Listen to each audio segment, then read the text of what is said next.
Did you know that the Singapore Exchange has over 40 REITs and trusts, making it one of the most vibrant REIT markets in the entire world? But when it comes to REITs investing, should you, as an individual, go for a REIT ETF or individual S-REITs?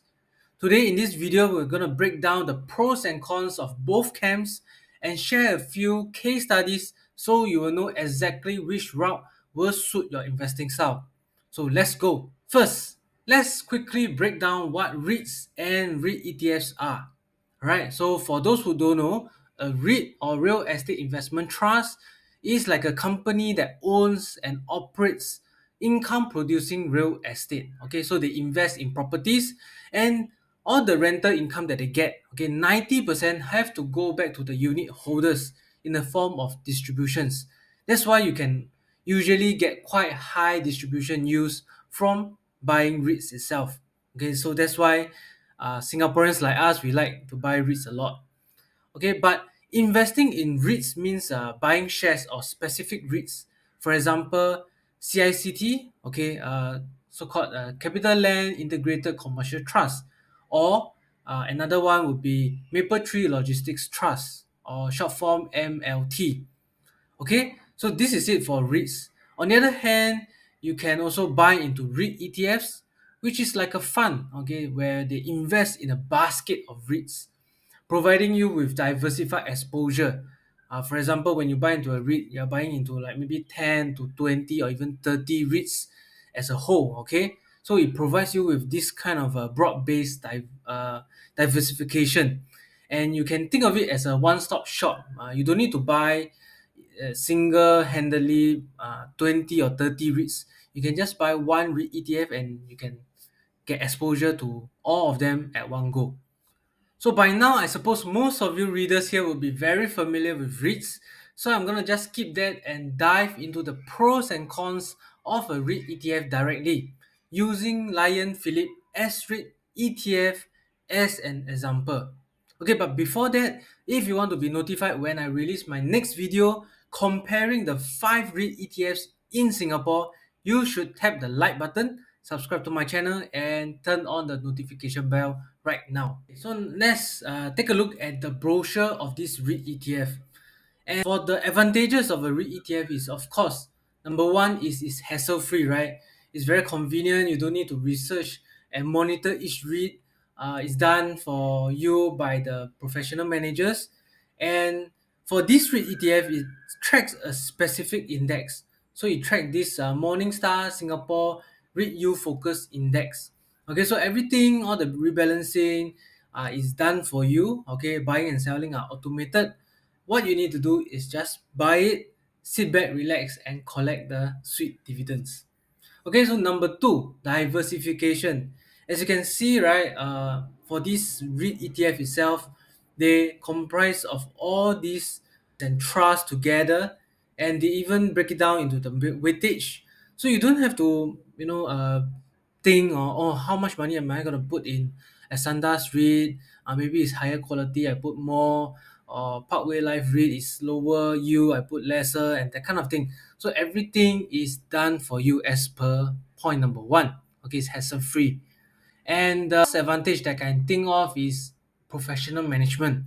Okay, so typically REIT ETFs are managed by professional fund managers, people who live and breathe this kind of investments.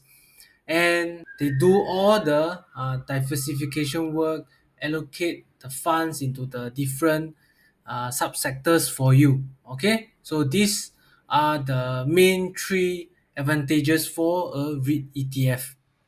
Speaking of which, I want to share about Momo as it is one of the best low cost brokerage in Singapore. Whether it is zero commission for buying US or Singapore stocks, super user friendly platform, and a huge range of investment vehicles for you to choose from, like stocks, ETFs, options, and even bonds, Momo has everything for you. Plus, they even offer a generous sign-up bonus up to $970, which includes a top 5 traded stock bundle, one Apple share, and a 6.8% guaranteed returns from their Cash Plus promotion. So why wait? Click on the link here or in the description box down below to open your Momo account today and start taking advantage of all these incredible benefits. So now let's hop over to the cons of the REIT ETF. So number one is higher fees. So you may think, why is it buying an REIT ETF costing you more than buying individual S-REITs? So let me explain, right? Typically, when we buy REITs, we tend to buy and hold over a long period of time. But when you buy REIT ETFs, you need to pay for the professionals to do all the rebalancing, buying and selling of stuff. So that will equate to the management fees or the total expense ratio that we usually look at. And they usually come up to around 0.5% to 0.8%. And assuming, okay, you invest 100,000 into the REITs itself, you're paying an annual fee of 500 to $800, as opposed to you buy one individual REIT and then you just, park it there and collect distribution income year on year basis. And you just need to pay the commission one time at the very beginning. So there are two questions you need to ask yourself. Are you going to buy and hold the REITs? And second question is, how much are you going to invest in REITs? And that will help you to think whether you're going to pay more fees or higher fees when you put them side by side. The second thing is that, again, if you take a look at a few of the REIT ETFs, you would notice that their share prices have taken a hit during these 2 to 3 years due to high interest rates. And although we do hear of many individual REITs that have plummeted like 70 to 90% due to their debt issues. So one example is Manulife REIT, right? But we are able to be in control, okay, when you can choose your own REITs, as opposed to the lack of control when you buy REIT ETFs. For example, when you compare Fraser Centrepoint Trust as shown in the purple line to Lion Philip S-REIT ETF depicted by the blue color line, you can see that FCT is down only 6.6% as compared to the ETF, which was down 22% in the past 2 years. So this sort of tell us that if you buy high quality S-REIT, right, you may have a decent chance of outperforming the REIT ETF, right? Although it is more diversified, but because you are picking like best of the best, your downside is not as much as compared to the REIT ETF, where it's hammered down all together.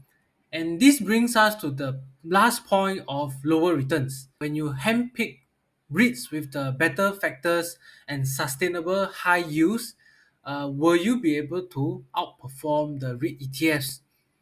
So if you are interested, you can check out this website called reitdata.com, where they have a lot of REITs and all the different metrics that you can look at. There are a whole bunch of REITs over here.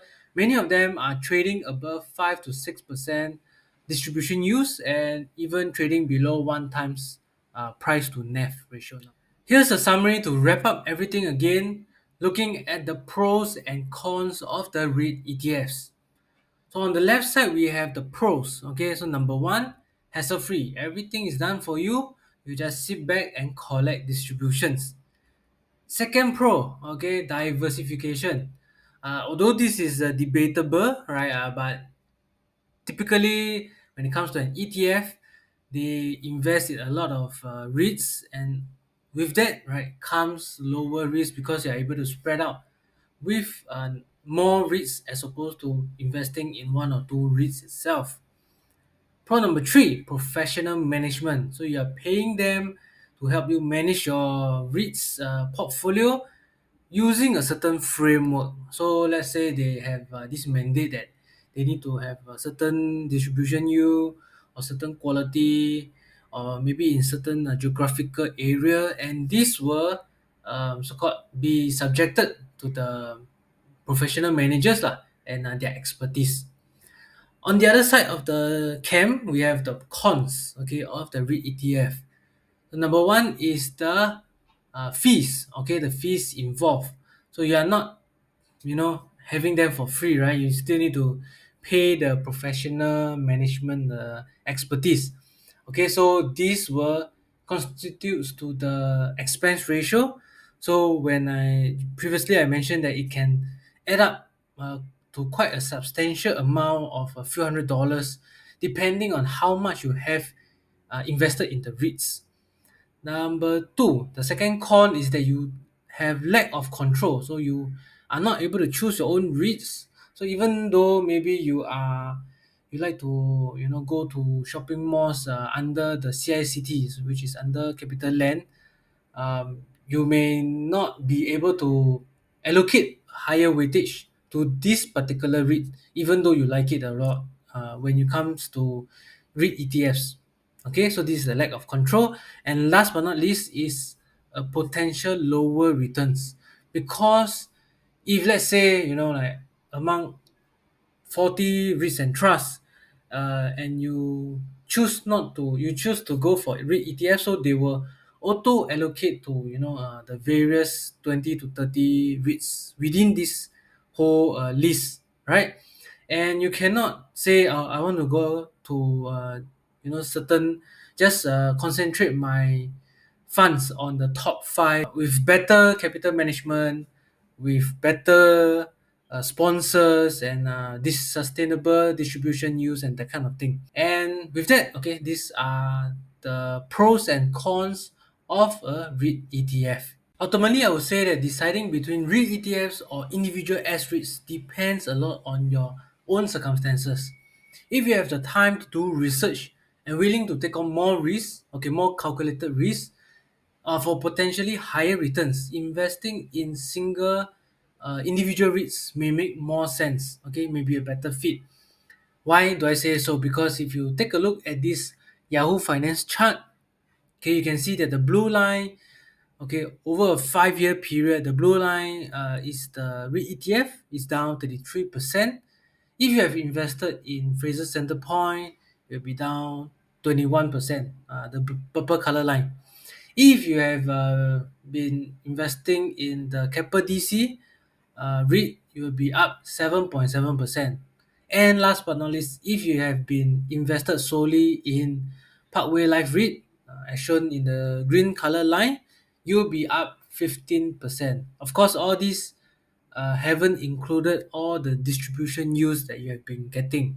But just purely based on the share price chart over here, you can see that investing in individual REITs may make a lot of sense.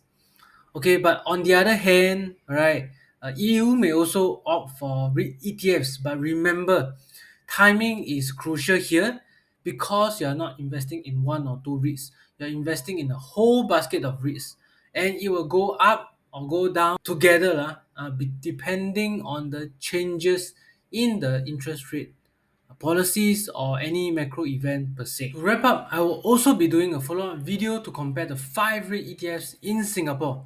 So if you are interested, don't forget to smash that like button, subscribe to my channel, and hit the notification bell so you won't miss the next video. Next up, don't forget to check out this video over here if you have another few minutes to spare. And I will see you next time. Thanks for watching and ciao.